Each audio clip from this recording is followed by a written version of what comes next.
Welcome everyone to our Startup Stories event tonight. This is our final instalment of Startup Stories for 2021. Welcome and thank you for coming today. I just wanted to say a little bit about Startup Stories for those of you who are here for the first time. Back in May, Viv, myself, and one of our co-founders, Sahil, we started this because we recognize that there is a huge investment and funding gap in entrepreneurship for women. And on reflecting, myself and Viv, we also recognize a few other things, one of them being that for us ourselves, we wanted to be entrepreneurs, but we actually didn't know any founders ourselves, let alone female founders. So we recognize that there is a strong need to develop a space for women to come together, connect with each other, share stories, and also be inspired. And tonight, for this very reason, this is why we created Startup Stories. Tonight we have with us Molly and Nicole, who are going to share their stories with us. I'm going to pass it over to Viv. So Viv's going to be interviewing and asking questions. And then later on, we're going to open up for some Q&A and you guys can ask your questions. Yes, thank you. Thank you, Molly and Nicole. If you want to start with an introduction about yourself. Should we yes, please. Yes. Hi everyone, can you hear me? Yeah. Great. So it's really lovely to be here with you all. My name is Nicole and I'm a co-founder of Life Lessons. My background's in teaching, so I come from the education space, and I taught RS and philosophy, and then something called PSHE, which is like personal social health education. I'm a Mancunian, so a northerner, and I kind of did a program, got into teaching through a program called Teach First, saw kind of lots of problems around toxic relationships and mental well-being, kind of peer-on-peer relations, and that kind of inspired me to leave the classroom, go and explore other things and try and find solutions to the problem. Very interesting, thank you. And I'm Molly. Hello, nice to meet everybody. I'm the co-founder of a company called Flexa. My background was actually in investment banking, which is nothing to do with what I do now. But without realising, that was where the Flexa story started back in about 2016, because I have an autoimmune disease. That means that I'm technically classified as disabled. And back when I was working in investment banking, long hours, high stress, there was probably about once a week, but I couldn't actually walk, so I couldn't get to the office. So I started thinking, it's pretty unsustainable, taking sick days, trying to get there. So I went there for 18 months, and then I decided to ask to work from home, 1 day a week. I went in, they said they were open to flexible working requests, it was going to be okay. I was about 23 at the time, so I was naive, didn't think that any kind of discrimination like that could actually happen. They let me work from home once, and then they put a settlement package in front of me, sacked me, and told me to leave immediately. I was like, oh my God, what do I do? Is this my fault? And I started thinking, I'm going to be job hunting and I'm going to have no idea what it's like to work at a company. I'm going to wonder if this is going to happen again and again. Will someone else tell me that they're flexible and then sack me? And then I met Morris, who's also my boyfriend, sitting here. And we founded Flexa because Morris was working at Betfair in 2017, which was actually really flexible before its time. And he was managing a team of people, all of whom worked from home a couple of days a week. They were more productive, stayed longer at the company, not in hours, in tenure. And generally, they really thrived as a company, but they used it as a retention tool, not as a talent acquisition tool, which meant that it really didn't help people like me who needed to know which those companies were, and it didn't help them because they wouldn't find people that were looking for that flexibility. So we decided to bring those two things together on a platform where we verify companies as being truly flexible. Then we built two different indices that measure what flexibility is, and obviously it's become this big thing through COVID. Now everybody expects a level of flexibility. You can come to Flexa to actually find that. So you want to work from home 3 days a week, bring your dog to the office when you do go in and work flexible hours because you hate mornings. You come to us, you find it out, and it means that companies, they get discovered for the right reasons rather than the wrong ones. Wow, that's amazing story. How do you assess the freedom with the company? Like, what are the metrics that you use to measure the flexibility of the company? Yeah, it's a good point. I think when people started thinking about flexibility, they just assumed it was hours and location, and that was it, really. Whereas what we've started to realise is that people value things like dog friendliness, things like the ability to work from home or work from anywhere, enhanced parental leave depending on the stage of life that you're at, or unlimited annual leave if you love travelling. So we brought all of those different things into the assessment. So we talk about location, whether a company is fully office-based or fully remote. We talk about time, how flexible they are in terms of hours. We talk about benefits that you wouldn't normally think of as flexible. So the ones that I just mentioned, like enhanced parental leave, dog friendliness. And we also talk about key cultural indicators. So we've seen many companies that have every policy under the sun. They seem super flexible, but then all of their senior leadership are in the office every single day. So then people don't feel like they can actually exercise their right to work flexibly. So we measure those things too, and we do that with the employer on a very objective basis. They tell us, but we don't take their word for it because we can't. And we go in and we also do surveys with employees. So we get a representative sample of the employee base, and they answer the same questions that the employer has answered, but on a more subjective basis to make sure that it's truly, truly the case. So people can actually rely on it. Okay. Thank you, Molly, for giving us this introduction. I actually wanted to ask you how did the idea of the company arise, and you just told us. I wanted to ask Nicole, how did the idea of Life Lesson came to life? What was the occasion or the reason why you started the company? Yeah, so as I mentioned, I was teaching and I was seeing lots of young people having really negative, very toxic relationships that they felt as if they needed to get into. Lots of teachers, like myself, not being trained and having to have these really tricky conversations with young people that needed to be had, but it was very inconsistent across the board. So some teachers were doing an amazing job, and some teachers didn't want to have the conversation because it's really awkward talking about relationships. And do I talk about my own relationship? But that's not appropriate. Do I talk about the pupil's relationship? And actually, I'm only one person and bringing only my expertise. That's not going to connect with some of the pupils where they have lots of, have grown up through social media, and so much of it is online, and so what we were doing was talking to teachers, trying to understand the problem, and as I said, I was running kind of PSHE workshops, going into schools, but I realised that this was not sustainable, it wasn't scalable, and actually the teachers were the ones who had the relationships with pupils. They know their pupils really well. So I did I joined some kind of networks. I was part of the School for Social Entrepreneurs and an organisation called Educate, which was an EdTech course run by UCL. And it was on that course that I met my co-founder, Jamie, and it was around the time that the government were making relationships and sex education compulsory in schools. Now schools have to be teaching this. We have to be talking about these things. And it was kind of over at the pub where the best ideas come out of. And we just started talking about, what could be done? How can we make this actually relatable to the young people that are in the classroom? And so we came up with this idea of, let's get young people from different backgrounds, different experiences, different sexualities, genders, ethnicities, to talk about what they're actually going through, their relationships, their difficulties, and use that as a medium to spark engagement and discussion and inspire other young people to be open and talk about these things and let it not be a taboo anymore.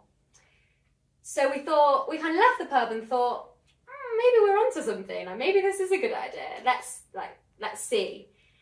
And we spoke to some more people. We had meetings. We worked out whether Ofsted, which are a big company that assesses schools and holds schools to account, whether they were actually going to hold schools to account, because only then would schools put money into this, and would it be a viable solution to schools. So we kind of did that research, spoke to the right people, and continued from there. How difficult was to translate the idea that you had at the pub? So from a conversation to actually say, oh, I've got an idea, I'm gonna make this, from this I'm gonna make a company, and I'm gonna start to build a product, I'm gonna start to build something. How difficult was the transition from the idea to the actual thing? Yeah, it's a good question. I think it was, the passion was there, and we were really motivated to help solve this problem. But obviously, you have a job, and we were both working, and we were, and I think, so it was difficult, but we took it one step at a time. First, let's talk to the right people. Let's really deeply understand the issue. Let's create a small prototype. So we got people from all over the country to send in videos on their phone, which didn't cost us a lot of money. And we put it in front of students, and we got them to give us feedback. What do you think? Is this? And we saw the kind of conversations that came out of it. And then we realized that, okay, there was lots of things that needed to change. I mean, kids don't hold back, so they'll tell you, oh, the quality wasn't good enough, this person was weird, or they really will tell you.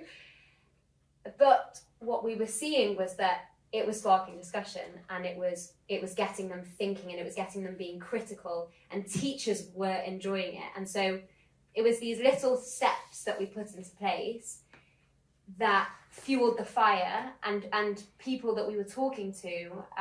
So we had a partnership with someone at the University of Surrey who'd done loads of research on this, and she helped validate our idea, because she was like, actually, there is a massive gap, and this is the need, and your solution that fits that. And then it was us, okay, from that point, we validated it, in part, still, more validation needed. And then, we were both working, so it was tough. But it kind of, it inspired us to continue and make it into a company and a business. So the interest from the schools and it drive the development of your idea, basically. Molly, what about you? Like, how did you transition from, experiencing the need yourself, of finding a place where to work and be flexible, and actually saying, I want to build this? Oh God, fuck knows, to be honest. I look back at it, like, it was so messy, it was so piece by piece. Like, if we look back at the positions that Morris and I were in, when we had the idea, it was like July 2019. Again, we were in the pub. Drinking cider, and we had an A3 pad of paper, I still remember it very well. And we realised we might have an idea, and I was still working full time. Morris had just left his job at Betfair. I was contracting a bit, and I bought a whiteboard off Amazon for Morris, because I was like, I think this is a really good idea, and I think you should go for it. Not really thinking that I'd be involved. It was Morris's idea, so I was like, you run with it. And then you just start to get more and more invested in it, don't you? Like, you can't help but be interested. So then I decided to reduce my job down to 4 days a week, then eventually 3. And all we did was just think, well, we have to build the thing, and neither of us can do it, so we need to find a CTO, because I don't know why we'd had it from somebody that basically, they won't invest in a company. Investors won't be comfortable investing in a company unless you have a CTO or somebody who can actually do the tech that isn't outsourced, where you have no control over it. So we're like, we need to find a CTO, because none of us can build a bloody website. Like, that's not going to happen. So we found our CTO, Tim, on AngelList, just put out an advert, met loads of people, some of whom were complete spoofers, and it would have been a disaster. And then Tim decided to join us in October of 2019. We built an alpha version of the site. my background after investment banking, I bizarrely had a segue into like strategy consulting and UX research for a while. So I started doing the UX testing and getting like customer validation on both sides. And then we just ran with it. We launched into beta in February 2020. It went live. We got 3,000 users and 20 trial companies in the space of about 7 weeks. That was a target that we'd set ourselves to then start to raise investment, which was a disaster that early on. It took us a long time. We raised our pre-seed round in late September of 2020, so it took a long time. It's very tiring. But then once we had the money, that's when it all snowballed. So like we started spending on marketing, we started hiring people. As soon as you hire somebody, it feels very real. And it just grew. Like that's massively reductive and it's not very helpful. But all I can say is that like it just happens once you make that commitment to actually making it happen and you know the steps that you have to take to get somewhere. It does start to happen. And similar with your school commitment and interest, when we got our first paying customer, it was like, right, someone's willing to pay for this. And we had at that point about 12,000 users. And when you see that, you're like, there's validation. And then I left my job and Tim left his, and then we actually hired some people. What about, did you go to the pub when you had your first customer? I think we spent most of our time at the pub. We've been much better at celebrating from like the customer side and the traction side. We've never been very good at celebrating from the investment side because it always feels like a letdown. But yeah, any excuse to celebrate or go to the pub with them. That's good, yeah. So what were, so you said that, you were drawing on you bought a whiteboard from Amazon. What was the most difficult part? Like, did you realize that, I don't know how to do this. I don't know how would be the best solution. Like, how do you come to the process of finding the optimal solution for your business idea? You learn so fast. Like the only massive hurdle that we came across was fundraising. It was brutal. Like, we can talk about that later. Yeah. It's just something that like we never got quite right and we still haven't. We've done a second round as well. In terms of the other stuff, performance marketing, I don't know how to run a Facebook ad. You just go on Facebook and Canva and do it. Like the product stuff, thankfully we had Tim, that was fine. All of the marketing, the comm stuff you adopt pretty quickly. People management is always hard. Hiring the right people is one of the most important things that you can ever do. But you learn as you go. Like I can say that in the last 2 years, I've learned more than I have done in my entire career, probably entire life. You learn fast because you have to, and because if you start paying people to help you and you start with consultants and strategic advisors, most of them don't know more than you do about your business, and it's a waste of money and it's a waste of time. And I would never recommend doing that. Just learn as you go because you'll get much further. Nicole, what about you? Like, what was the most difficult bit to build or realize? Yeah, I think one of the challenges was, maybe I can talk about a challenge now as well, and something that we've like gone through is for me, I think within education, it's a very different space to some of the other spaces where you do need to, for us, we're not, although we're using technology, we're a much more kind of content heavy business.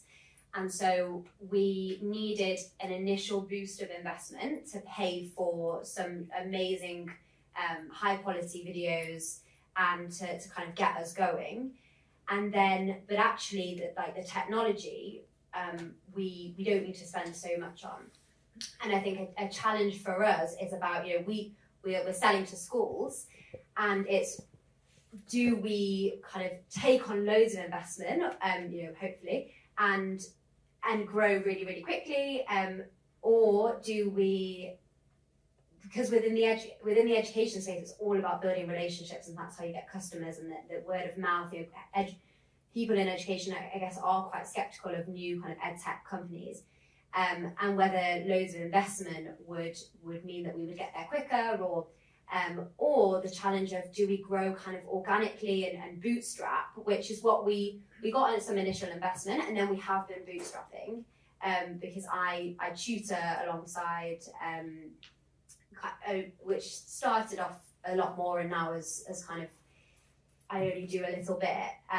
which is great because it enabled us to retain a lot of the I guess ownership of the business. Me and my co-founder, we haven't given that much equity away, so we have a lot of the control of where the business is going to go, which obviously you don't get maybe with when you're getting lots of investors on board. But it's always a challenge, and I think it's when you are starting at something new, there's so many kind of questions of, oh, should we go down this route? Should we go down this route? And sometimes there isn't a right or wrong answer. You just have to try things. And I think it is about kind of building networks around you, people who've done it before. Maybe they've been burned and they've done something wrong, and they can then pass on, you know, okay, we did this, don't do that, or we raised and, you know, this, it was a great experience, or we needed to. And I think for us, it's been about learning from other people like who've been there, done that, and then applying it to our situation and what's best for us as a business.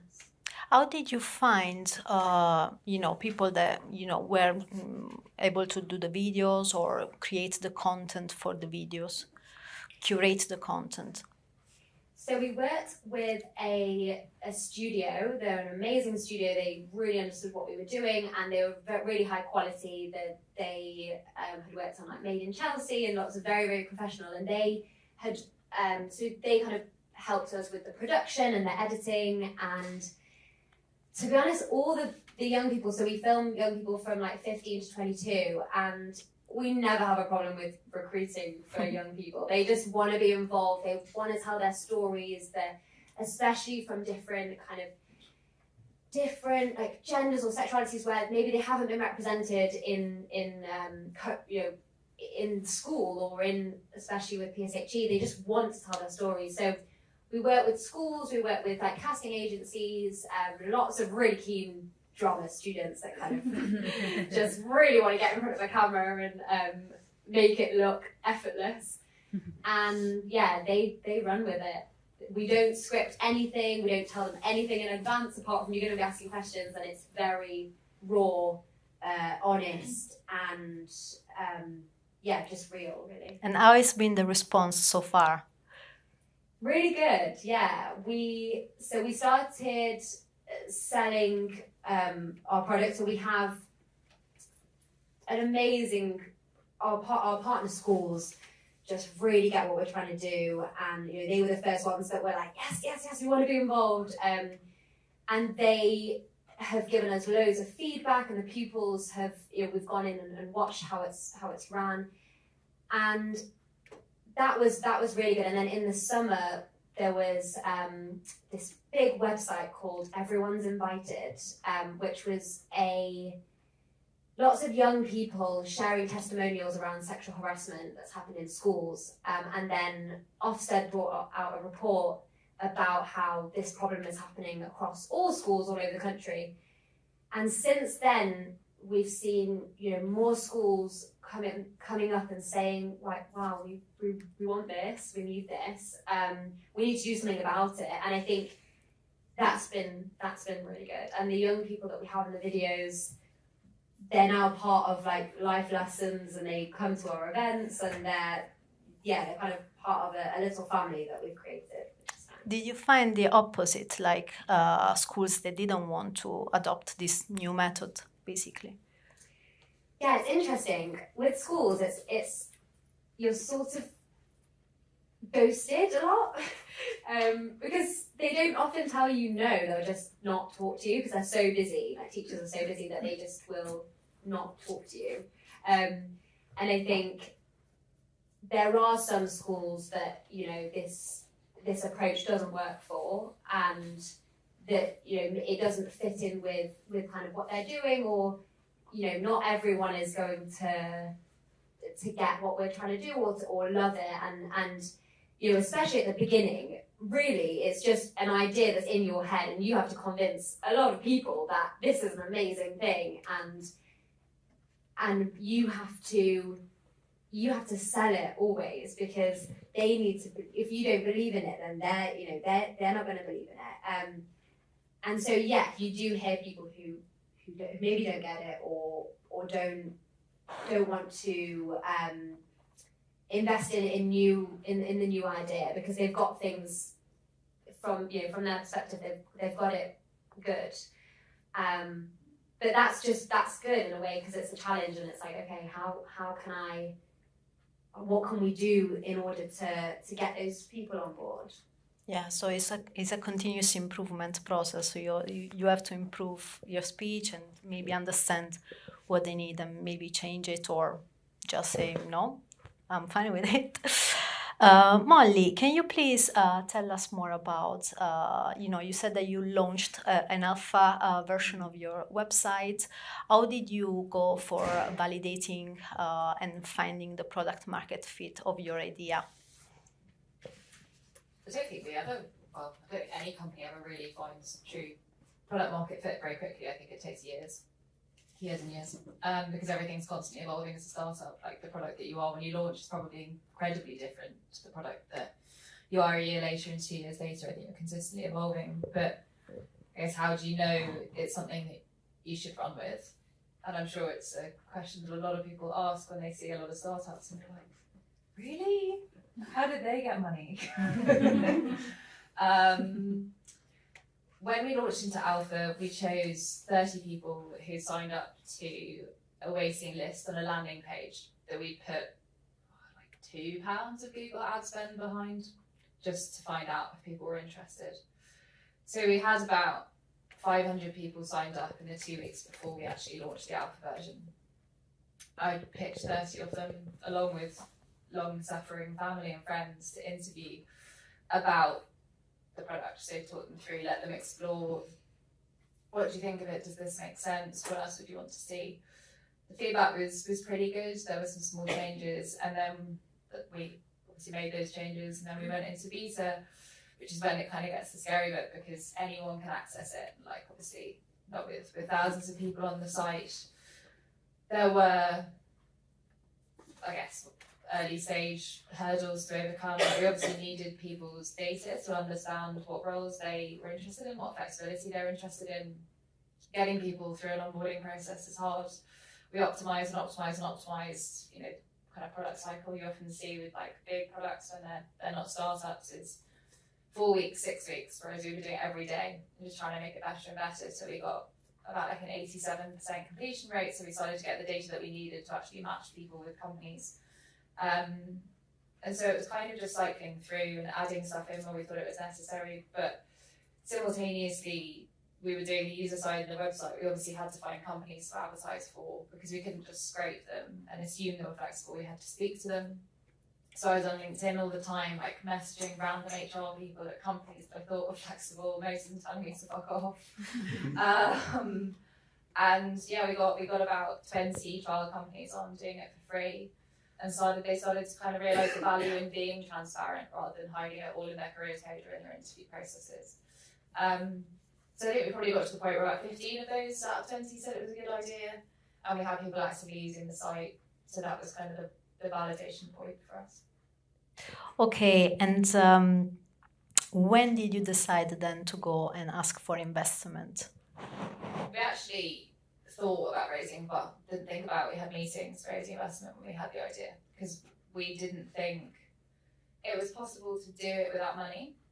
And I'm sure that that's what a lot of people think as well. Like we didn't have any connections in the startup space, didn't know anybody with enough money to give it to us anyway. So when we had the idea in July 2019, while we were, sounds a bit weird, isn't it, getting to know Tim? We were also speaking to potential investors about the idea. It's too early. Never raise money for an idea is one piece of advice that I can definitely give, unless it's like AI or Internet of Things or dog food delivery, because anyone will invest in that. But definitely, we tried to raise money too early. We failed. We stopped. The feedback that we got was we got really, really polarized feedback. We met with a recruitment financing company, which kind of wasn't right for us, but they were like, this will cost you millions to build and we could never finance this. It didn't cost us millions to build, it cost us about £7,000. And then we went to others, venture capital firms, and they said it was far too early, which is completely fair enough. Like, we decided to start raising money once we'd hit the target of 3,000 users and 20 trial companies, because everybody just said, we want to see traction, we want to see traction. So we pulled a traction number out of thin air. You get used to pulling numbers out of thin air. And we ran with it and told people that we were going to get to a certain point. And eventually, I think we started raising money in April of 2020. Got our first commitment in July of 2020 and closed around end of September. It was not a nice process. I think we spoke to 60 investors and 9 of which invested, which is a pretty low ratio. Do you have a spreadsheet with Oh yeah. Oh yeah. The ongoing spreadsheet of the investor pipeline. But there was definitely the wrong moment to try to raise investment, and that was before we had a product, before we had any form of traction. And it was the right moment when we started raising pre-seed, because we'd got to the point where, like, I'd gone part-time, or I was sort of contracting, Tim was thinking about leaving his job. We weren't making any money, so someone had to give us some. But there was enough to believe in to actually give us that money. Nicole, what about you? Like, when did you start to ask for investment? Yeah, so we got so it was right at the start of, we tested, we knew that there was some validation in terms of this really small prototype with videos, but we knew we needed to build something, to build a platform or some sort of technology that would be able to go into schools, and we needed to pay this studio to create these videos. And so we applied for one grant, which was with, I think a challenge is that early stage, like the idea stage, there's not that much out there in terms of investment. So it is really challenging. We found, one that was specific to education called the Fair Education Alliance, and we were successful on that, and they pay for, it's like an incubator. We did 2 incubators, and at the same time, which I wouldn't really recommend to anyone, but it was necessary because it meant that we got funding from 2 organisations, and we also were in this network, and we were in a space where they taught us a bunch of things, but also we just met loads of people. So we got funding that had to go on a salary from this grant, and then we got 30k of funding from an organisation called Bethnal Green Ventures, and they invest in ideas, like just ideas. So definitely, like, ask me about it after if you want to know more. But so we got that as well, and that enabled us to build what we needed to build and to do the funding and in a very lean way. Like, we spent that money, and that got us to a product, and we got a bit ahead of ourselves actually after we got that. We were like, okay, we'll do more fundraising, and actually we then had a similar thing where the investors just said, you're too early, you need to be selling to some schools, you need to show that schools are going to pay for this, because how are you, and I think in edtech investors are really skeptical, and so we then, okay, well, let's start selling to schools with what we've got, and then we've grown from there and been able to just kind of, through the money that we've got from schools, reinvest it and use it to grow our product, and kind of grow organically like that. So from what you're telling me, you have to build something before asking for investment. They're not gonna just invest on the idea or the prospects. How much data do you need to bring them in order to convince them in getting investments? What do they require? What are the requirements? If someone is going to build a pitch deck, what do we have to put in this pitch deck? The number of data you have to bring an investor totally depends on the investor. There are some that will just throw money at you without knowing anything. I think pitch decks, people assume you have to give loads of information in a pitch deck. that there has to be loads of data. The worst pitch decks have loads of data in them. The best pitch decks are like an enticing thing that people then want to book a call from.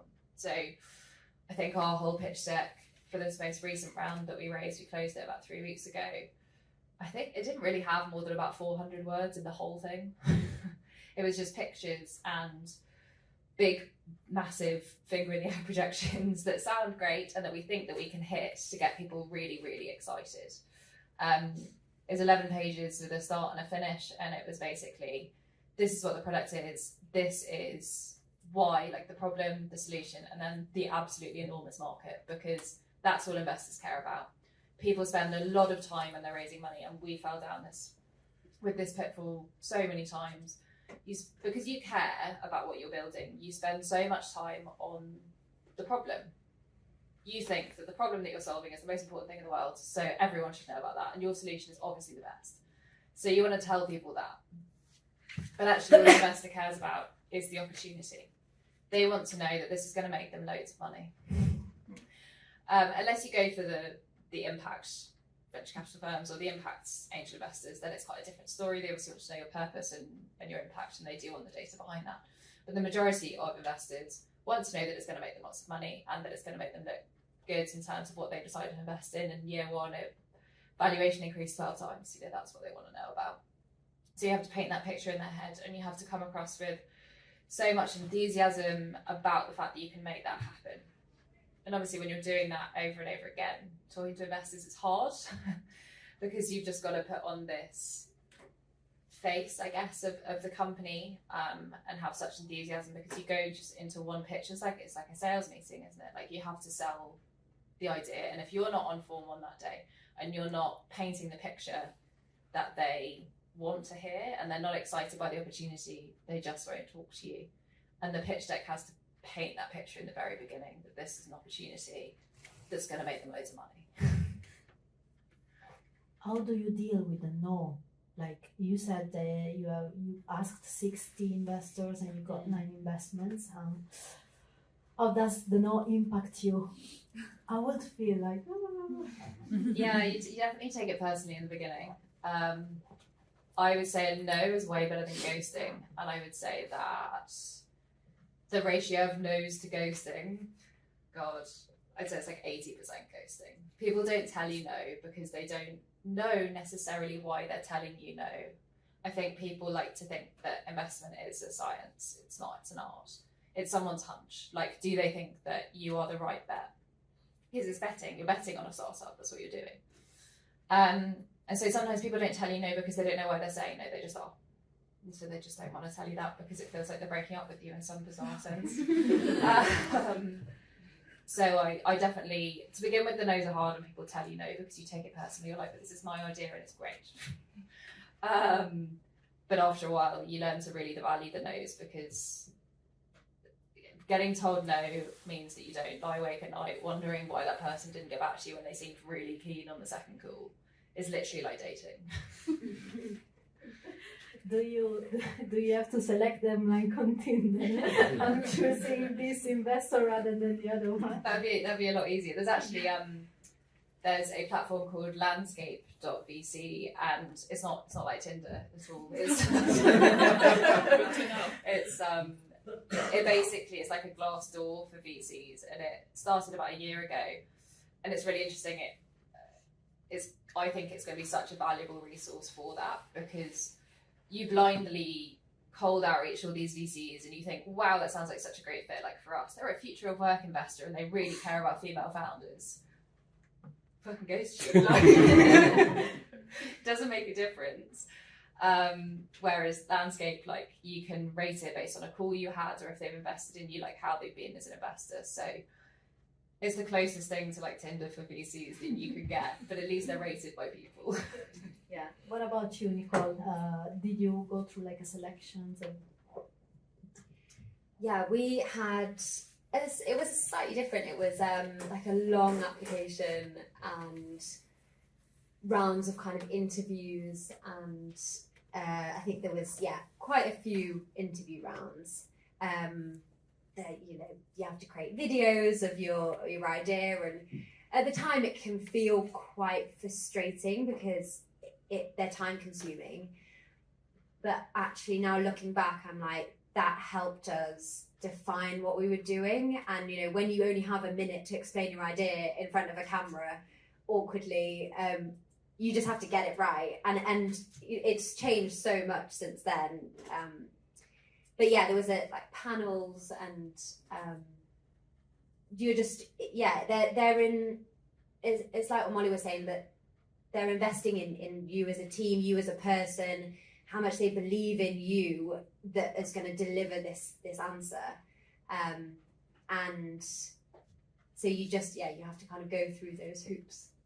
Would you say that asking for investment is the most difficult part of building a startup or the most time consuming? All of the above. It is very time consuming because you'll get 2 or 3 calls in with an investor and then suddenly they want your weekly retained users, monthly retained users, all of your revenue by MRR, ARR, every breakdown. You give them a big spreadsheet and then they ghost you. Like, you waste all of that time. It's incredibly time consuming. And for us, it definitely was the most difficult. We've got better at it. The month before we closed the most recent round, I think we made a step in the right direction. I think for Maurice and I, it took 30% of our time for the entire time that we were fundraising. And if you look at from when we launched it to beta, we've spent half of our time fundraising. So that's a lot of time away from actually growing the business. And it does get frustrating. I think it's also the most difficult because everyone always says you need someone to invest and to say they're going to invest and then everybody else will follow, but that's chicken and egg, isn't it? Like how do you get that first person in? So everyone was like, oh, it's family and friends, I was like, my family and friends have £10. Like, what's gonna happen here?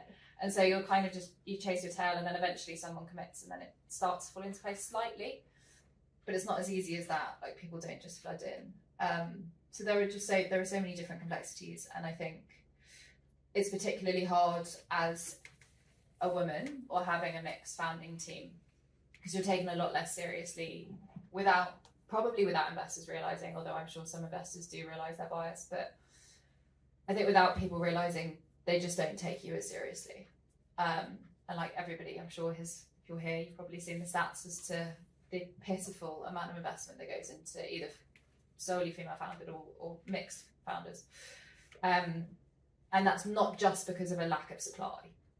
There's more supply than is actually invested in as a proportion. And it's because people just don't really want to invest in women. They say they do, but they don't. I was reading an article recently about, there was like an AI pitch watcher, I don't know, and a computer sat there watching thousands of investment pitches. Mixture, sole female founders, mixed male founding teams, and the data concluded that at best women's presence is neutral in a pitch.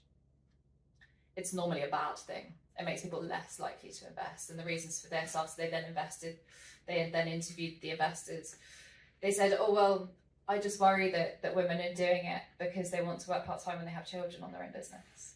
Like that kind of stuff still exists, and it's common. This was in 2019.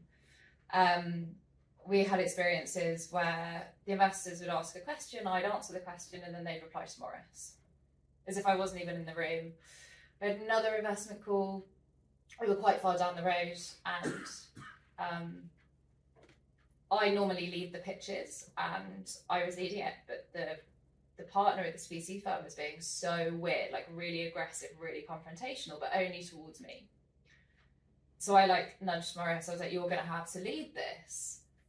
And we talked as 3 co-founders afterwards, and all of us were like, that was so weird. Like I stopped talking fully because he was so aggressive and so obviously perturbed by my presence that I just stopped talking. And that's not unusual. Like they're 2 particularly standout examples, but it would happen all the time. So it's the most difficult part of investment for anyone, but especially for a female founder. Do you feel that then when they talk to Maurice, they change attitude? They are more likely to be interested in the idea? I think I've already put them off by that point. They ask different questions that are definitely more engaged, well, there's also loads of studies on that. Like, they tend to ask men about the opportunity, about growth, about performance. And they tend to ask women about risk, about sacrifice, it's the negative side of things. And I definitely noticed that. Like, the questions that Maurice was asked, despite the fact that Maurice definitely is more finance and strategic, and I'm more big picture, waffly. The questions that were asked to Maurice were definitely more serious and more opportunity focused versus me. But do you feel you can both cover the same topic? So, for example, if they would ask something more strategic, analytic, you will be able to answer, like, or do you kind of know already that, yeah, they would ask you these questions, I'm not going to talk about this, or you try to cover those topics to show them that there's no difference, I'm able to cover those. Yeah, I mean, we're both able to answer all of them, I think. It doesn't really matter which side of the business, or what kind of questions. What was really interesting, actually, was we were pitching together, and what we realised is that investors don't just dislike female founders, they also don't like couple founders. They don't like it at all. I think it's probably because they project their own relationships onto you and think, well, I could never start a business with my partner, so you shouldn't be doing that either. We didn't realise this was a problem until we had some French investors. They're much more forthcoming than English people, and they said to us, yeah, loads of our angel group just haven't opened the memo because you're a couple. We were like, oh great, okay. So we started to realise that British people thought that too. They were just too polite to tell you. But then we switched tactic because we were like, well, if they know we're a couple, we can't just be in different rooms. That's weird. So why don't I just pitch by myself? And actually, our conversion rates, you could say, towards second calls and investment massively increased. And I think it's because they stopped comparing me to Maurice anymore, which was better. And so we've kind of gone all guns blazing down the yes, there is a woman founder in here and there's nothing you can do about it. So target those people that either see it as a good thing or don't care. And then I've pitched on my own since then, because I really do think that lack of comparison and not realising we're a couple until it's too late has also really helped. Does this change the dynamic between you two guys? Sorry if it is too personal. I'm sitting here, you're okay. I don't think so. At least I hope not. I think for us, we've invested so much of ourselves in this business that as much as it's not ideal, it didn't make sense in my mind for me to be named as CEO, but it's what investors wanted to see if they're going to invest in a female-founded company. They want the woman to be the CEO. And obviously that's a difficult conversation to have if that wasn't your plan as a couple. But for us, anything that helps us to get to the next stage, and for us eventually, hopefully in 3 years to sell it for lots of money and live in the countryside and have an old dog's home, that's my dream. And run a pub. That's what we want to do, and anything that gets us to that point where we have a successful business that people are interested in,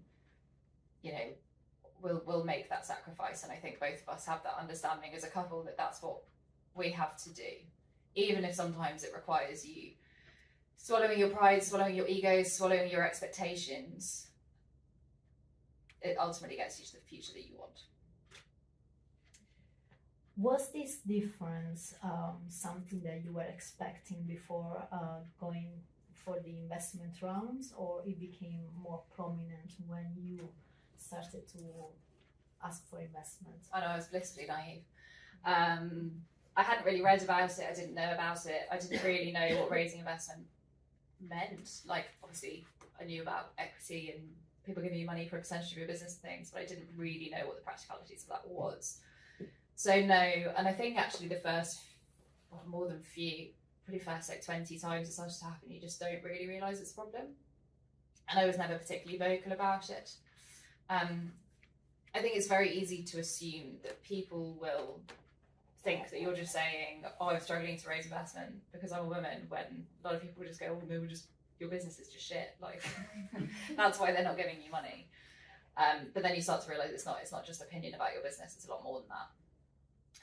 And so I think, I couldn't say the point at which I realised that it was a thing, but it was definitely probably midway through our pre-seed round. And I noticed it much more when we were raising the round that we just did as well. I think it's just an ongoing, enduring thing, and I don't know if I wish I knew about it before, maybe I'd have handled things differently, but you learn. Nicole, what's your experience? So for us, it's slightly different because we're, firstly, within education, I think I saw more female founders than in other spaces, and that's encouraging because I know that in lots of spaces you don't actually see female founders, in which case it's really hard to kind of picture yourself there or to like own that title of like being the entrepreneur, and but that was still something that I found really challenging. But yeah, I think when we were talking to investors, there was that, and we didn't really go down that route so much. I think if we'd continued talking to investors like ongoing, we would have felt that. I did feel that every investor I spoke to was a white man, and there were very few, although they do exist, but very few female investors. And those female investors are basically every woman is like knocking on their door to say, oh, you see me. So it is really tricky. But I think, a challenge for us, I think, or for me anyway, being a female founder is that those stereotypes around, often, and this is not always the case, that men that I've spoken to and have seen, they feel that they're part of the space, they're in that space, and that suits them. And I think sometimes for women, or some of the women that I've spoken to, there's a lot of kind of imposter syndrome, or and I think that goes back to not women being told to kind of be polite and respectful and follow the rules, and men kind of can be more outspoken or disrupt or cheeky, and actually that's not a true narrative. That's just a narrative that we're being sold, and actually when you're in this space and you're working with entrepreneurs, it's like that isn't the case, but they're like the internalized messages that maybe we get sent. So I definitely, it took me a while to kind of own that term of like, I'm an entrepreneur, which still feel even like you have to own it, and you have to, at different stages of the journey as well, even when you've just got an idea and you're like, yes, I'm an entrepreneur. And yeah, that's definitely kind of a huge challenge and just part of the journey. How many times, and I want an exact number, you said, I cannot do this? Never, actually. No, I don't think I've ever said that. I think if you say that, you've slightly underestimated yourself. You're too far in. You can't not do it. There's so much that you sacrifice. You can't get a mortgage if you own a business. Can't do it. We didn't know that until we started the business. No one can get a mortgage. No matter what, you have to make it work. So if you tell yourself you can't do it, you're not really going to do it. I feel like it's too late. You tell yourself you can't do it before you start the business. As soon as you've started it, you can do it. I've definitely lost a lot of sleep and cried, dreaded certain things, but no, I've never thought I can't do it. I love this answer. I think for me, there was one point where I was really unsure about whether to leave this exploration of what, like when I was still really working out what it was that the solution was. And I remember thinking, I think I'm just going to get a job. I'm just going to get a job like a normal person to get a job. And there was that one point I thought, oh yeah, I can like picture where I was. I was like in Regent's Park. I was like, I just got to get a job. And then I just didn't. I just carried on and moved past it and used that to I think, yeah, and I think what Molly was saying, then you're in it and you're doing it, and it's you don't question it because it's just going. But yeah, there was definitely that point when if things aren't going so well, or you can't get to that solution, I definitely thought, oof, maybe I should change my mind. But now I look back and I'm like, I'm so glad that I pushed through and didn't do that. So would you advise someone that has like an idea to actually quit and start to work on it, or would you advise to work on it part-time and then potentially leave? Definitely part-time. I think it was the only thing that kept us sane in the early days, was knowing that we hadn't thrown all of our eggs into one basket and completely fucked our lives up. But I would definitely advise like 4 days a week, and then see if you can go to 3, and hopefully you'd have an understanding employer, or contracting as well if you have a job where you can do that. I did contract for a while after I left. I think it's unless you've managed to do an amazing job while you've still been working part-time, and you've managed to get it to the point where you know that it has legs, in which case hats off to you, then quit and run with it. But I don't think it's worth quitting your job when you don't know and have faith that it's going to go somewhere, because if you do, you're going to doubt yourself even more, because you're going to be in that really negative cycle of like, I've quit, I've lost everything, as well as having a business that is half-baked. So I would definitely get it to the point where you yourself believe in it. Doesn't matter about other people, just you yourself, and you have customers that don't necessarily have to be paying customers, but people that are interested, that you think their business is going to go somewhere. That's when I would suggest that you quit your job, but it's very difficult to do that until you've worked probably part-time on it, unless you don't sleep and you're happy to work weekends. But I do a gradual phasing if I was giving anyone advice. I'm going to ask you the last question, then I'm going to open up to the audience. If you guys want to ask a question, please raise your hands. I wanted to ask you something about work-life balance, like how, difficult was to manage everything, job, startup, relationship, friends, family. How was it, especially at the beginning when you still were working? Well, my relationship is in my company, so that takes one thing out of the equation. Hard. Obviously, we're a flexible company based around flexible working, so we do work flexibly. We're remote first, and we start work at about 10 and finish probably any time from 6 onwards. Hours aren't brutal. I mean, we were literally just talking about this with Berisha. The average person is only productive for 2 hours and 40 minutes in the day. So if you can actually be productive for 8 hours, you could be pretty effective. And I think that there's a massive glorification in the startup world of, I work till 3 in the morning because it's just so busy and I've got all these pitches and all these people are so interested in my business, and aren't I amazing? And then I get up at 5 in the morning and meditate for 3 hours. But that's obviously stupid, and you're not going to be productive from 9 in the morning until 3 in the morning. So from a controlled hours perspective and like actual productivity and work-life balance, in theory, on the surface, we're pretty good. Like, we switch off at weekends. I probably only worked about 4 weekends since we started Flexa, if that, and that's not the whole weekend either. That's like 1 weekend day.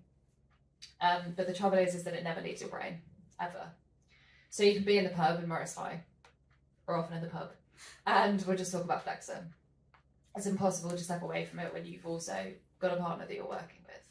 And then when you're doing exercise, you go for a run or go for a cycle, you're still thinking about it. There's nothing you can do apart from try to take yourself away from the screen. The best thing that I find is actually making sure that you do take holiday and actually turn off your notifications completely.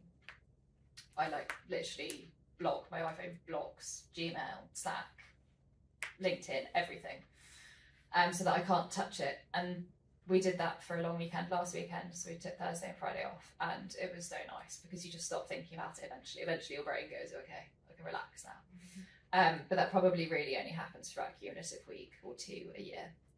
So it's not about work-life balance on the surface of it. I think it's more about your mental health around it is actually probably the more important part. And I really envy the people that can just totally switch off, but I don't think any founder can like completely switch off from their business.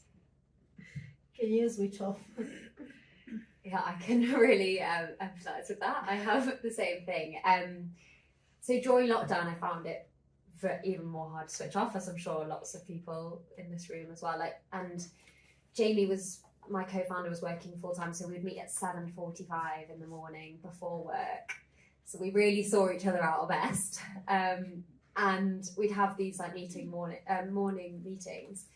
But since then, I think we've done a few things that have really helped with that work-life balance. We have some office space, and that's been really helpful to just go into the office a few days a week and like leave work there. And my partner is at the back, and he is very good at making me switch off and like, okay, work's done for the day. Let's do something to like distract, because it is on your brain a lot, because it's like your baby, and there's so many things that will happen that you can suddenly connect back to your work. And I think it is really important to do things that distract you from that.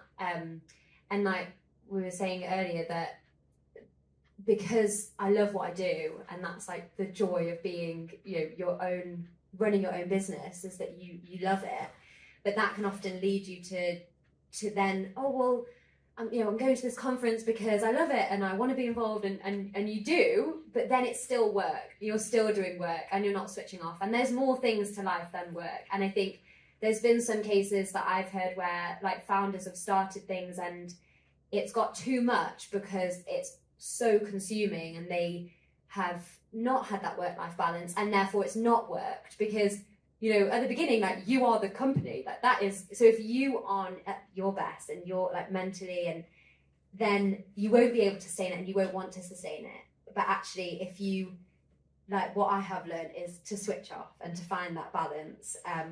Not perfect, but like definitely getting Working there. out. Yes. Is there any question from the audience? Yeah. Short question. How do you choose your CTO? Or like, in more words, you're looking for some technical skills that you didn't have yourself. How were you able to distill the crowd of people and to have that pile that had those technical skills? It was a very perfect process, and we were very lucky. Because we didn't really know anything about it. I don't think we really knew the criteria to judge the board. It was very trust-based, very person-based. Like, Tim sounded like he knew what he was talking about, seemed like a decent person. Had built and sold a business to Oliver Wyman, the consultancy business, so he seemed legit. And that was about it, really. Got a good vibe off my battle. Yeah, exactly. You get a good vibe. That's it, really. I mean, we didn't put anything formally in place, like contractually, for a while, until stuff was like started to be built. Because if you commit to, like, you can have 15% of the company and they're shit, like, you're stuck with them. So we didn't put anything formally in place. It was a bit like a trial period, I suppose. And then he clearly knew what he was talking about, so we were quite lucky. But we trusted him as a person and gave him a shot, and he turned out to be brilliant. That's not very useful. Off the back of that question, how did you convince him to come on board when you were like, okay, I have to do that? Yeah. But you weren't offering him equity up front. Yeah. And obviously, people were able to build this sort of stuff are in high demand. How did you convince him? I don't know. Tim's a pretty laid back guy. He didn't ask for any contracts until like a year in. He trusted us. He really liked the idea. He valued flexible working. He works until like 3 in the morning from about midday. He hated the big corporate that he'd been brought into because he was like a divisional CTO for Oliver Wyman. He wanted flexibility. He thought that we were relatively sound. And it kind of went from there. Like, this is definitely not the norm. We were very, very lucky. But I do think that people expect the worst from people, so they want to put everything really, really formalised and to make sure that there's contracts and stuff in place, whereas actually what you're doing when you first find a co-founder is you both want time and space to be able to work out if it's right for you. And I think if you at least hopefully trust that the other person isn't going to screw you over, it's better to give each other some breathing room to work out if it's right. And he was definitely of that opinion, and we were too. So I think it was just relatively like-minded people that were willing to give something a shot. He also still had a job and was looking to leave it, so he had some safety if he needed to, if it wasn't going to work out. So I think it was just a very, very fortunate circumstance that we were all in, and very lucky that he was so laid back. Ooh, so many questions. Let's start from here. Yeah. So in the startup space, obviously there's a lot of different milestones, and I'm curious from both of you, what is the one that you really look back on that was like the pinnacle of just success, or made you happy, or that you hold precious, and sort of what was it?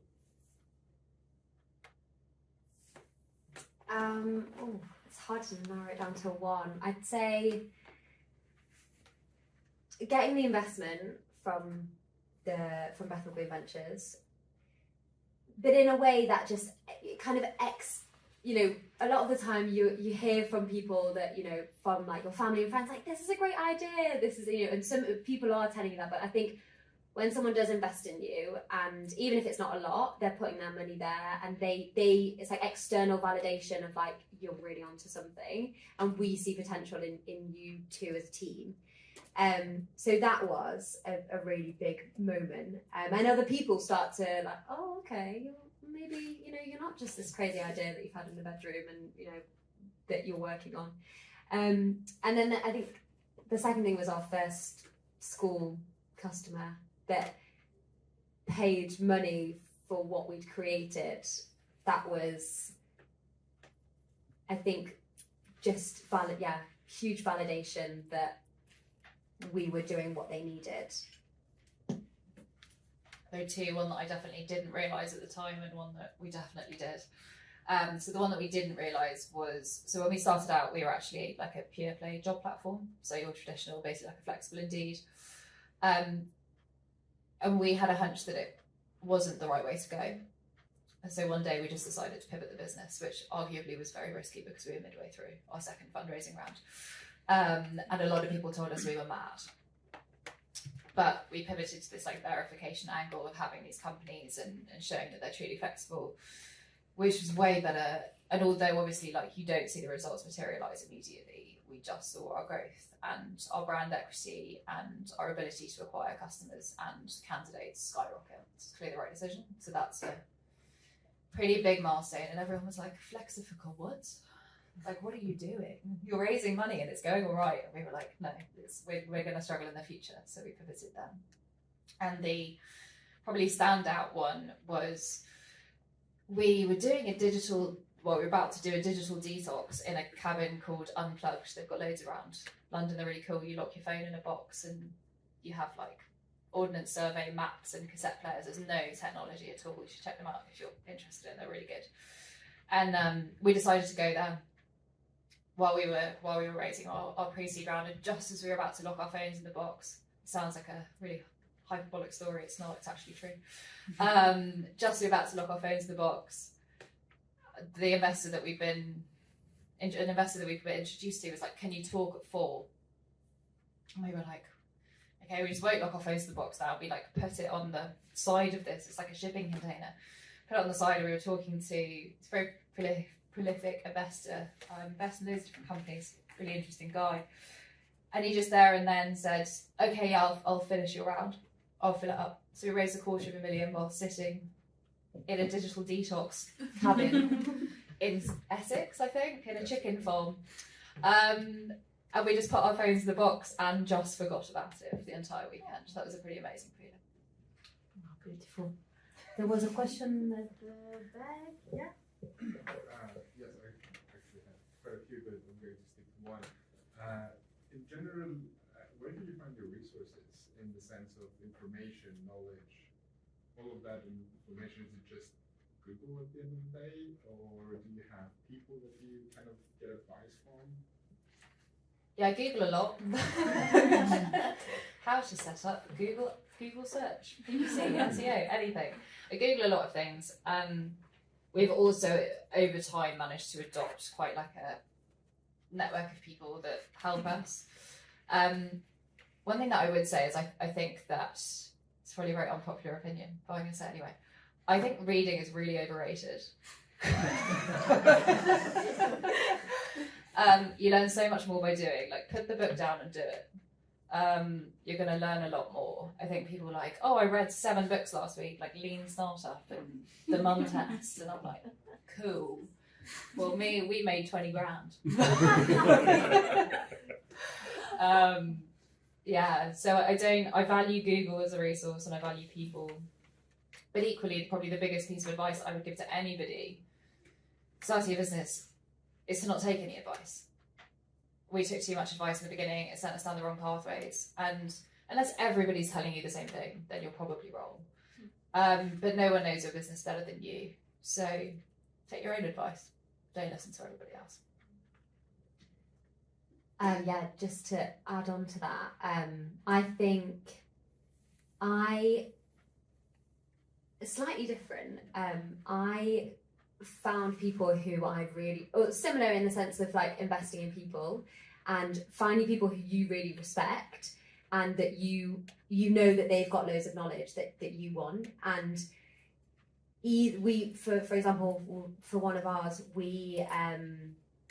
she just helped us out like a couple of hours a month, and she did some of the stuff because she had that and she was really passionate about what we were doing, and yeah, just picking people's brains, and people love helping out. So if there's information that you want to know and you know the people who do it, just saying, oh, can we go for a coffee, and then they can tell you all the information and then you can run with it. Or you can get them to do the work for you if they really buy into what you're doing and your idea. Yeah, I was wondering from a personal development perspective, what is in your journey the biggest learning about yourself? For example, a skill you enhance further or something you're like, I didn't know I could do this and I'm surprised by myself. What is your biggest takeaway from a personal development? Two things. You have to be able to sell as a founder of a business, and I didn't know I could sell. So we decided that it was going to be me that did it. And the first call where I was overheard, I was like, yeah, it went well. Whereas now I feel like I'm actually a good salesperson. And that for me was probably the biggest learning curve of something that I would never have seen myself doing. I hated the idea of selling something. It made me uncomfortable. Talking about money and what they had to pay me, like, just, yeah, creeped me out. But over time, I actually became an objectively good salesperson, which was a skill that I, never ever thought that I would have. I think similarly about selling, and I also think the ability to bring people on the journey with you, like that's something that I knew I could talk to people and have conversations and build networks, but actually it's partly linked to selling. Like you're selling this idea and you're not just like telling them, but working out a way to include them and make them feel like they're part of it. That's something that I didn't know that I could do, and something that I've really enjoyed. Persuade them. There was a question in the back, yeah? First of all, thank you very much for the presentation. It was very interesting. I have a question for you, Molly. It was about your background in investment banking. So I just wanted to know, how did it help you throughout your journey in the startup scene? And I've just noticed there are so many people who leave investment banking for the startup. So I just want to know. I think the reason that people leave investment banking and start startups is because to be in investment banking, you have to have a certain level of arrogance and self-confidence. I think that's the only reason, really, that there is any correlation between the two. I think actually the skills that you learn in investment banking are useless for startups. I was in equity research, which is even more useless.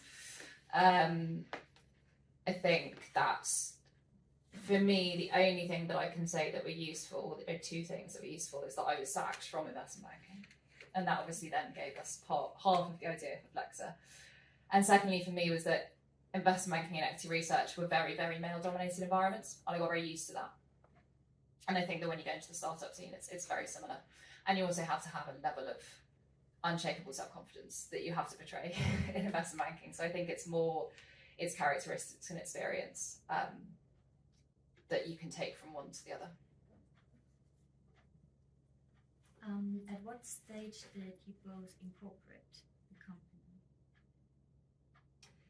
So for us, it was July last year. And I think we were just going on. It was only really the external, when we were getting the external funding, we were like, oh, we need to incorporate as a business. Oh, okay, let's do that then. There wasn't really much of a thought process. I think we were just like running off, let's see what happens and go with it. And then it was, oh, okay, we really need, it was sort of a last thing. We had our name, we had our, and then we were like, oh, okay, let's incorporate. It's actually the first thing we did. I think it was because it's probably the first thing that we, how do you start a business? Put on a company's house. I think we incorporated the business before we had the whiteboard, actually. The levels of inception of Flexa, company's house, whiteboard. I think it was just because we were floundering and we had no idea what else to do. Any other question from the audience? Yes. Hi, you're both co-founders. How important do you think it is to have another person working on it alongside you from the very start? And do you think you would have still got to where you are now had you not had that? Sorry, that's two questions. I think I knew that I wanted to do something and to help change this problem, and I would have done it on my own.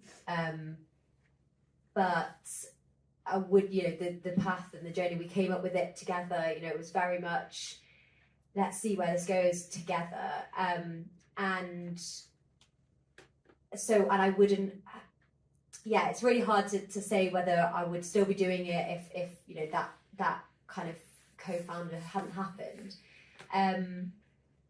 But it is really important in terms of, or it's celebrating together, like celebrating the highs with someone, but also like the no's and the lows can be really difficult on your own. But I've seen so I think either having co-founder or having someone who you bring on that, really early on, that's kind of brought in and part of it, doesn't have to come up with the idea together, but just having that other person, I think, is really, really valuable. And just in terms of from a sanity point of view, and also it's someone else who you trust that can do the job that you're doing, because it's a lot of work starting a business. It's practically so much work, and having another person to do that you trust is really valuable. Yeah, I definitely echo everything Nicole said there. I completely agree with that.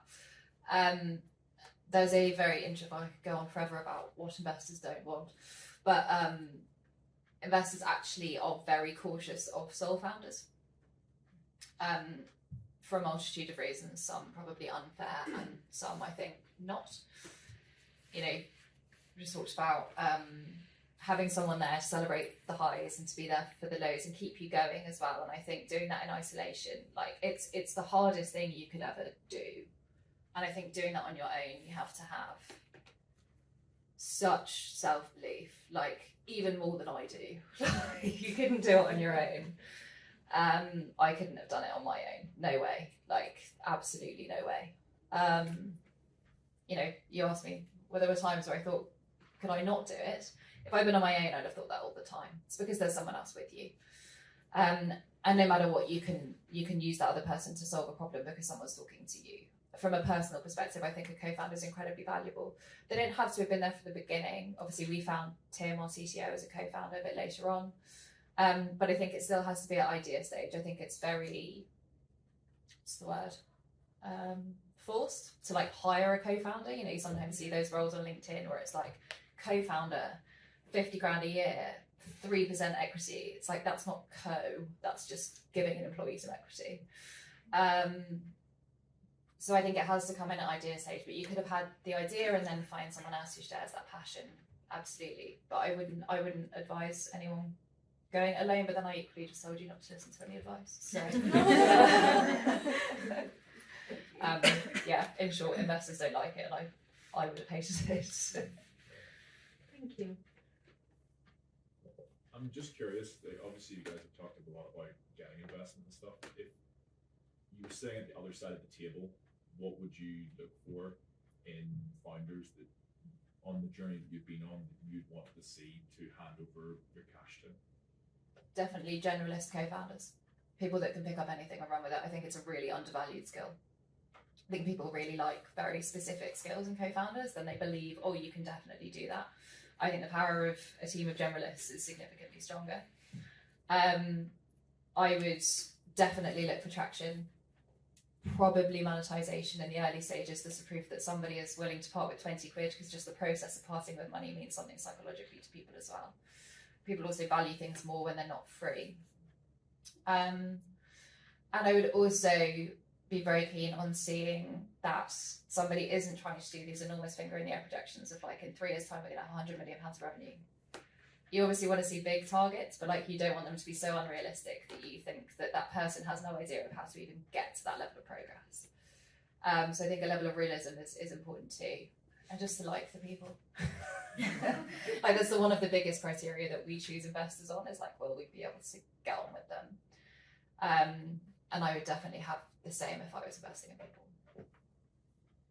The only thing I would add to that is that the founder is like willing to do, like, there's no work that's like beneath them that's part of the company. I think you have to be willing to do all of the boring, you know, not fun, messy tasks, and that you're not like, oh, you know, that's beneath me.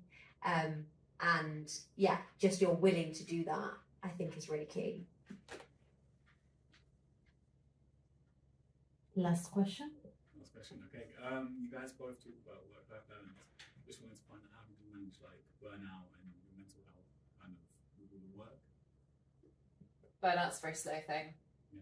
I don't think you ever actually realise when it happens to you until it's a bit too late. Nor could I definitely say that I have been burnt out, but there are definitely times where like you're less keen to get out of bed, although I hate mornings, so I'm never that keen to get out of bed, but, where you don't feel the motivation to do so, and where you're not as productive, because like you have so much to do as a founder that like you have to be very structured with your time and very productive, and as soon as that starts to go out the window, I knew that there was something wrong. You get a little bit better at realising when you're tired and when like you're not as productive as you were, so actually taking the time to switch off. Maybe being like, oh, I'm not going to start work till midday tomorrow, and I'm going to go to the gym or go for a swim or go for a walk or something. Also, actually, having a dog has really helped, because you have to get out of the house, like you have to take a break. They're also just great because they just cuddle up next to you on the sofa while you're working. So that has really helped as well. I think it's always going to be an enduring battle. Like, I don't think there's one right answer, but you learn to realise the signs of when you're tired, when you're burnt out. The other thing that we did do that I think has helped is we work a 4.5-day week with our company. So we finish at 2 on a Friday, which obviously gives you a longer weekend. And we try not to work on weekends, which is another huge thing. So like the delineation between work time and home free time, I think is very important. And trying not to go to sleep when you've still got loads of stuff to do is also a really big one. So I'll sometimes cancel meetings and things relatively last minute if it's towards the end of the day and I haven't done enough stuff, if it's not an important meeting, just so that I can do all of that so I can actually go to sleep. Yeah, I would say, yeah, it's about knowing yourself and like your boundaries and your limits and things. Like for me, I need loads of sleep. I love sleep. And if I don't get enough sleep, I see just a massive change in how like productive I am. and also like recognizing the things that make me so I'm more of an extrovert. I get my energy from other people, but it also really tires me because I haven't seen people for the last like 2 years. So when I'm, this week I've been delivering training sessions and going to networking events, and that really energizes me and really exhausts me at the same time. So like this week I have not had any plans, after work, and I've just gone to bed early because I know that I need that sleep, and that's that's telling myself and like being sensible to not burn out, because I would. And then I think it's just putting things in place, like putting plans in place to make sure that you have that break. And like for me, putting like weekend plans in and just knowing that okay, I'm not not going to do work then, and being quite strict with I probably do work too much because I do some tutoring alongside of it, but I don't work at weekends and I don't work late nights, and so that's my like time to regenerate and make sure that I've got that balance. But I think it's just knowing yourself and what your limits are. Lastly, before we close, what are 3 tips that you will give to someone that is just starting the journey towards building a business or a startup? My 3 tips are: 1, surround yourself with people who will boost you and tell you can do it, and that will really empower you to just make that step and make that change. Surround yourself with like this network of female founders. Just be in that space and use those networks to continue to build the idea. Use them, and within your space, within whether it's tech or engineering or whatever, like find those people and stick with them. The second thing is it's all about kind of bigging up what you've got, making it not exaggerating, because you have to like convince people about what it is that you're doing, and so really selling it and owning it. And if you have to exaggerate slightly, that's fine. Just kind of use that confidence to really show your idea. And then thirdly, I'd say define your own version of what success is, because a lot of people will tell you what success is, and if you've not hit it, and actually if success for you is just starting it and just having a go, and then failure will just be I just didn't do anything about it, and actually success will be I gave it a go.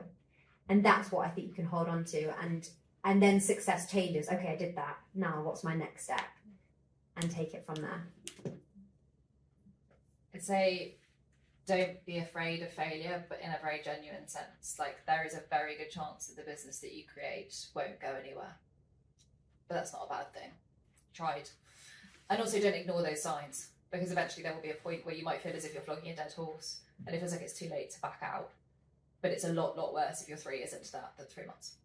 So don't be afraid of that. Second piece of advice I would give: try and get traction at all costs. It's the most important thing you can possibly do. It will validate it to yourself, it will validate it to everybody else, and it's the only way that you're actually going to start to get the ball rolling. And the third thing that I would say is don't underestimate the power of marketing. That's both personal brand, like it pains the kind of shite that I write on LinkedIn sometimes, but the consistency and the follower growth that you get from the back of that, and that in turn generates SaaS leads, and your personal brand as you as a founder of the business is one of the most important things that you can possibly have. Also marketing for your business. There are loads of startups that I meet and they're like, oh no, we don't do any marketing, or we have no marketing department. I'm like, what? Like, how are people going to find this? It's one of the most important things that you can nail, and your brand underpins that.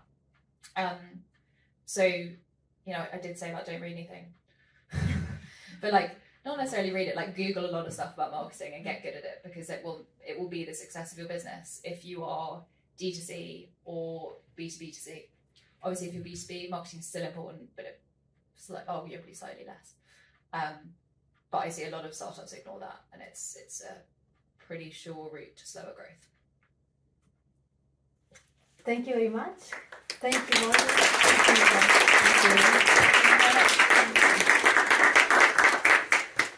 I was going to say the last thing. So, just a few announcements before we end. So, a big thank you to you guys. Oh, that was really wonderful. And thank you to all of you for attending today.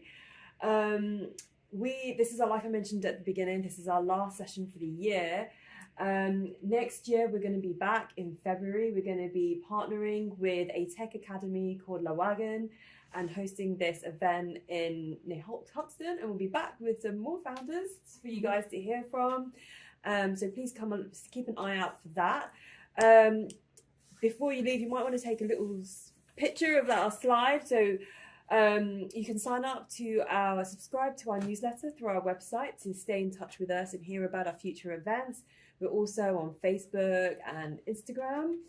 And we're also going to be sending out a little email to everybody that attends this event just to let you know about a survey that we're going to be doing and some sort of discovery interviews to help us sort of figure out our products so that we can help you more, just like Molly was mentioning earlier that she did. So yeah, please do stick around for a little bit longer. There are some snacks in the corner over there, and just get to know each other and share details with each other so you can stay in touch with each other, get to know more founders, keep each other accountable. So thank you. Thank you.